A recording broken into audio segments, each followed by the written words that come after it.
morning and thank you for joining us. I'm Chelsea Beimfohr. Lonnie Shaw says that shooting in May 2016 nearly left him dead. At this point, it's unclear who posted these documents online. Ricketson says the GBI has only released 2 copies of the case file. When we got here earlier tonight, this room was empty, but if you take a look now, there are hundreds and hundreds of people here in support of Brian Kemp. Yeah, that right there is a goldfish. And according to Microsoft, your attention span is now shorter than his. This is a copy of that lawsuit, which says Marcus suffered serious injuries in that shooting, including brain hemorrhages. Well, when the candidates weren't talking gun control, they were trying to win over voters on the political soapbox. All right, well, hopefully that's not the score, but kickoff is just under 3 hours. I'll be out here with the fans. Back to you guys. The partial government shutdown over border security is now in its 29th day. Well, in the past few months, the National Highway Traffic Safety Administration Board recalled dozens of tires. Spiegel says, of course, he was surprised to get a call from his alarm system around 2:30 this morning,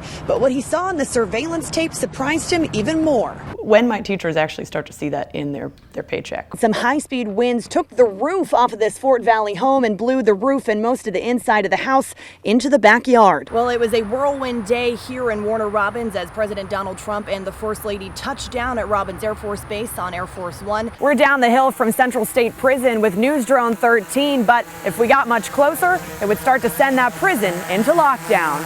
Kemp is, of course, the Republican candidate for Georgia governor running against Democrat Stacey Abrams. President Trump spoke to a crowd of thousands for about an hour covering topics from immigration to the economy and Brian Kemp. Our current voting system is outdated, and he says that the machines described in House Bill 316 would give Georgians the most confidence that their ballots were cast accurately. Well, one day you'll say lower 80s. We can't wait for that day. All right. Thank you, Austin. Well, the Atlanta Braves played in extra innings for the second straight game. A Wilcox County jury found Bo Dukes guilty on all 4 charges against him in under an hour. The gates don't even open for about another hour, but check out this lineup, people!